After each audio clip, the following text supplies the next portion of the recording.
ورحمة الله وبركاته.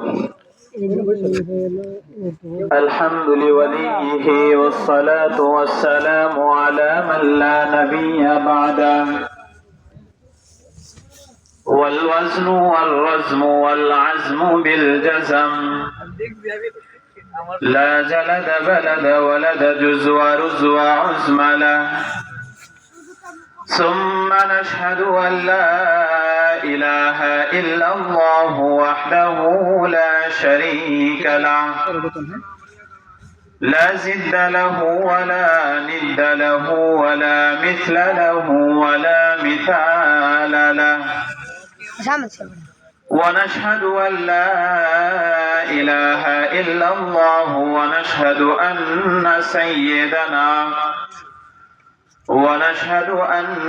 سيدنا وسندنا وحبيبنا وحبيب ربنا وطبيبنا وطبيب قلوبنا ومولانا وأولانا محمدا عبده ورسوله.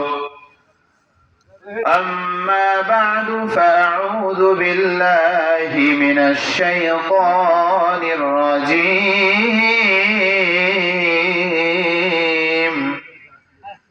بسم الله الرحمن الرحيم. واعتصموا بحبل الله جميعا ولا تفرقوا. قال رسول الله صلى الله عليه وسلم: لا يؤمن أحدكم حتى يكون هواه تبعا لما جئت به. صدق الله العظيم وصدق رسوله النبي الكريم ونحن على ذلك لمن الشاهدين والشاكرين والحمد لله رب العالمين. हर लज़ह मोमिन के निशान नैयान, हर लज़ह मोमिन के निशान नैयान, रफ्तार में किरदार में अल्लाह की बुरहान, रफ्तार में किरदार में अल्लाह की बुरहान। قهاري وغفاري قدوس وجبروت، قهاري وغفاري قدوس وجبروت، चार अनासर हो तो बनता है मुसलमान, ए चार अनासर हो तो बनता है मुसलमान। हमसाये जिब्रील यमी बंदे खाकी, हमसाये जिब्रील यमी बंदे खाकी, है उसका नशीमन न बुखारा न बदख्शा, है उसका नशीमन न बुखारा न बदख्शा। ए राज़ किसी को नहीं मालूम के मोमिन,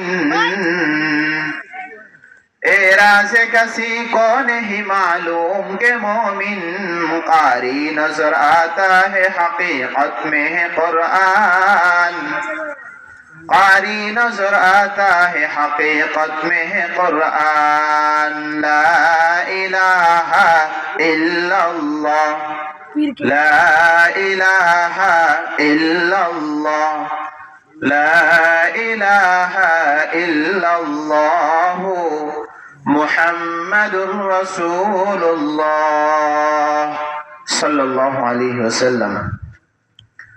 দারুল উলুম হামিউস সুন্নাহ মাদ্রাসা এর উদ্যোগে ইসলামী মহাসম্মেলনের সম্মানিত সভাপতি দিগার হযরত ওলামা ইকরাম মুরব্বিয়ান আযম, বিভিন্ন জায়গা থেকে আগত ইসলাম প্রিয় কোরআন প্রিয় যুবক ভাইয়েরা, পর্দার আড়ালের অবস্থানগতা পর্দানিশীন মা ও বোনেরা, আল্লাহ রাব্বুল আলামিনের দরবারে অসংখ্য অগণিত শুকরিয়া, যিনি দয়া করে মায়া করে আল্লাহ আলাদের মজলিসে আগে আগে আসার বসার তৌফিক দান করেছেন। দিল থেকে অন্তর থেকে কালিমাতুশ শুকর আদায় করি, বলি আলহামদুলিল্লাহ। আলহামদুলিল্লাহ। এই যে মজলিসটা আমরা দেখতেছি, এই মজলিসটা অনেক দামি একটা মজলিস। আপনারা দেখবেন কোথাও যদি কোনো সরকারি কর্মকর্তা আসে, আসার আগে থেকেই সেই মজলিসটার পাশ দিয়ে পুলিশ, র্যাব, বিডিআর এরকম ভাবে ঘেরাও দিয়ে থাকে নিরাপত্তার জন্য। হয়তো দেখতে দেখা যাইতেছে মজলিসটা একেবারে ছিন্ন ছিন্ন, অনেক ঘাট এরকম ভাবে নাই, কিন্তু কিতাবের ভিতরে লেখেন এই মজলিসগুলোর চারপাশে এইরকম ভাবে একজনের কাঁধে আরেকজন, একজনের কাঁধে আরেকজন, এরকম জমিন থেকে আসমান পর্যন্ত ফেরেশতারা একজনের কাঁধে আরেকজন, একজনের কাঁধে আরেকজন, পুরা মজলিসটা একেবারে বেষ্টনী দিয়ে আছেন। বলেন সুবহানাল্লাহ। এই মজলিসগুলো অনেক দামি মজলিস। তো এখানে আমরা বসতে পেরেছি, আলহামদুলিল্লাহ। আমি কোরআনুল কারীম থেকে ছোট্ট একটি আয়াতে কারিমা তিলাওয়াত করেছি। আকায়ে নামদার তাজদারে মদিনা সরকারে দো আলম নবী মুহাম্মদুর রাসূলুল্লাহ প্রত্যেকে বলেন সাল্লাল্লাহু আলাইহি ওয়াসাল্লামের অসংখ্য হাদিস থেকে বরকতের জন্য একটি হাদিস তিলাওয়াত করেছি। উক্ত আয়াত এবং হাদিসে আল্লাহ এবং তার রাসূল সাল্লাল্লাহু আলাইহি ওয়াসাল্লাম আমাদেরকে একটি বিশেষ ঠিকানা দিতেছেন যে আপনার আমার আসল বাড়ি কোথায়। অনেক জায়গায় জিজ্ঞাসা করলে তারা বলে যে আপনার আমার আসল বাড়ি হলো কবর জগৎ। আসলে কবর আপনার আমার আসল বাড়ি নয়, বরং আপনার আমার আসল বাড়ি কোথায়? জান্নাতে। আপনার আমার আসল বাড়ি কোথায়? জান্নাতে। জান্নাত হলো আপনার আমার আসল বাড়ি। এই কথাটা কোরআনুল ভিতরেও আল্লাহ রাব্বুল আলামিন বলে দিয়েছেন, ওয়াতিলকাল জান্নাতুল্লাতী উরিসতুমুহা ওয়াতিলকাল জান্নাতুল্লাতী উরিসতুমুহা বিমা কুনতুম তা'মালুন। ওই যে জান্নাত, ওইটার ওয়ারাসাত, ওইটার মিরাস আমি আমার দুনিয়ার বান্দাদেরকে দান করেছি। বলেন সুবহানাল্লাহ। তাহলে এই যে জান্নাত, এটা আমাদেরকে আল্লাহ রাব্বুল আলামিন দান করেছেন। কথার কথা, আপনাদের দুবাউরা শহরে কেউ ব্যবসা করার জন্য আসছে, তার বাড়ি হইল সেই ধরেন ময়মনসিংহ অথবা নেত্রকোনা, তার বাড়ি আসল বাড়ি, এখানে ব্যবসা করার জন্য আসছে। তাকে যদি কেউ জিজ্ঞাসা করে ভাই আপনার বাড়ি কোথায়, সে কিন্তু আগে বাবার বাড়ির ঠিকানা দেয়, বলে যে আমার বাড়ি হলো সেই ময়মনসিংহ অথবা সেই নেত্রকোনা, ওই জায়গার ঠিকানা আগে দেয়। তারপরে বলে যে হ্যাঁ, দুবাউরা শহরেও আমি একটা বাড়ি করেছি। ঠিক তেমনি ভাবে আপনার আমার বাবার বাড়ি হলো, আপনার আমার বাবা হলো হযরত আদম আলাইহিস সালাতু ওয়াস সালাম। আপনার আমার বাবার বাড়ি হলো সেই জান্নাতে। সেই সূত্রে আমরা তার সন্তান, আমাদের আসল বাড়ি হলো সেই জান্নাতে। তাহলে আপনার আমার আসল বাড়ি কোথায় ভাই? জান্নাতে। জান্নাত হলো আপনার আমার আসল বাড়ি, কবর আমাদের আসল বাড়ি নয়। কবর হলো ক্ষণস্থায়ী একটা জায়গা। এবার আসেন এই জান্নাত কোথায়? জান্নাত অনেক উপরে, অনেক উপরে। জান্নাত অনেকটা উপরে। এই যে দুনিয়া থেকে আমরা আসমান দেখতেছি, এরকম ৭টা আসমান, ৭টা আসমান যতটুকু দূরত্ব, ঠিক এই পরিমাণ দূরত্ব, ওই ৭টা আসমান শেষ করে এই পরিমাণ আরো দূরত্ব আছে।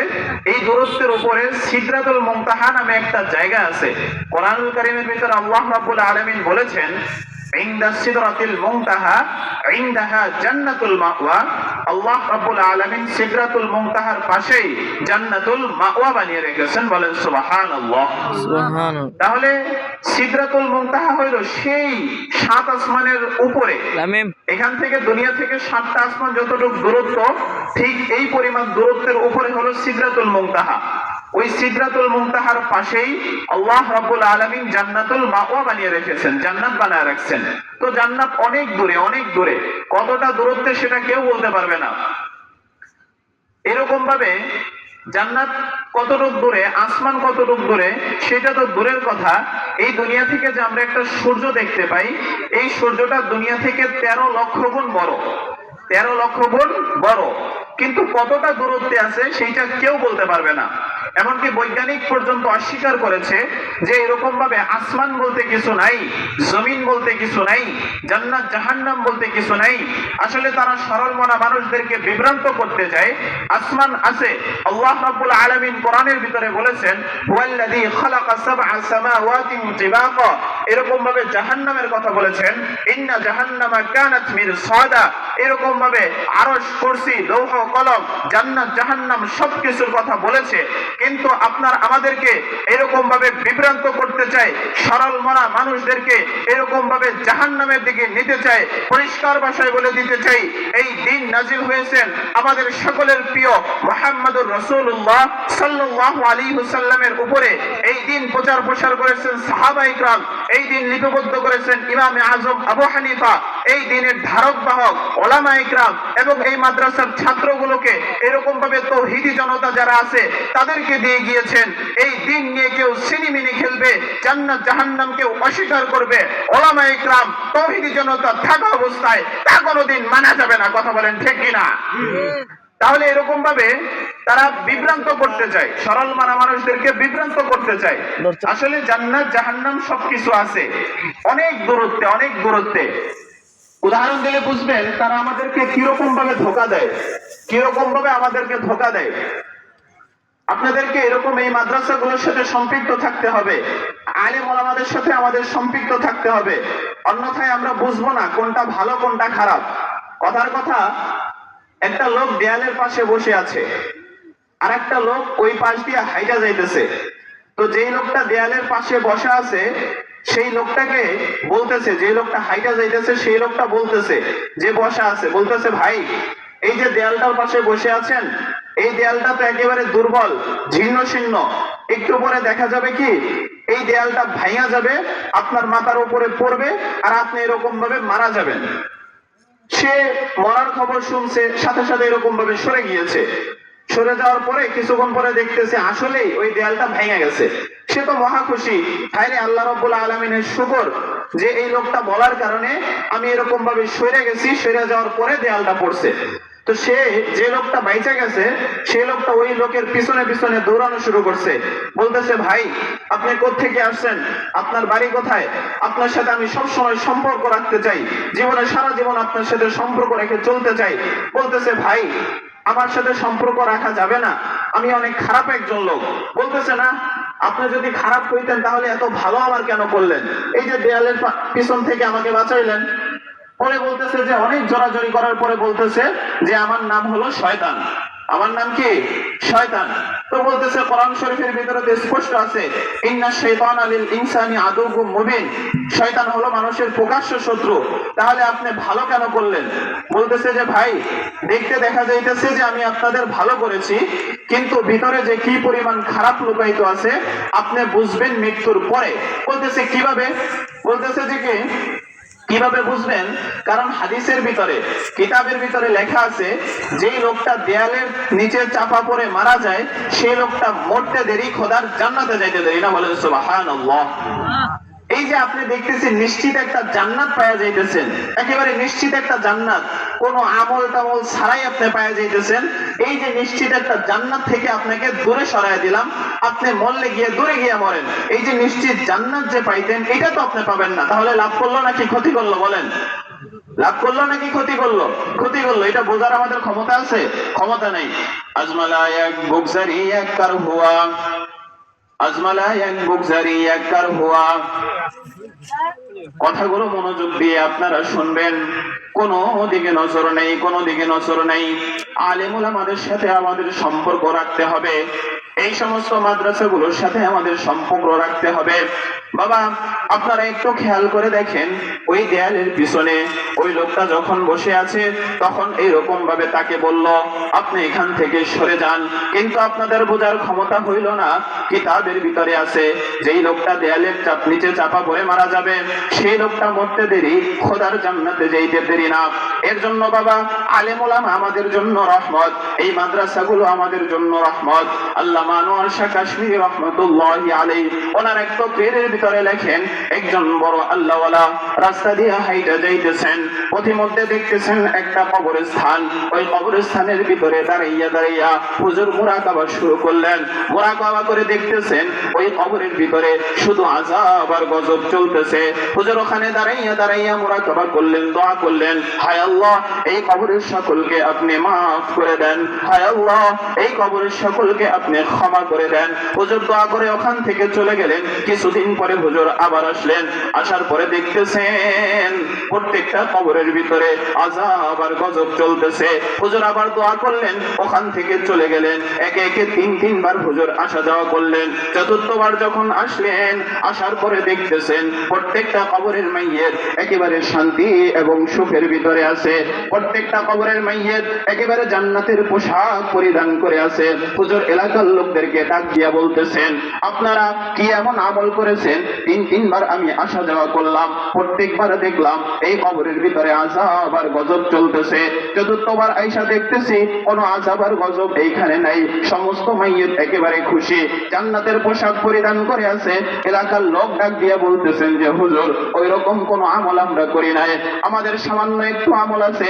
আমাদের এলাকায় একজন হাফেজে কোরআন ছিল, আমাদের এলাকায় একজন হাক্কানি আলেম ছিল, তিনি কিছুদিন আগে মৃত্যুবরণ করেছেন। মৃত্যুবরণ করার পরে আমরা এলাকার সকলে সিদ্ধান্ত নিয়ে এই সিদ্ধান্তে উপনীত হয়েছি যে এই আলেমকে আমরা এই কবরস্থানের ভিতরে দাফন দিব।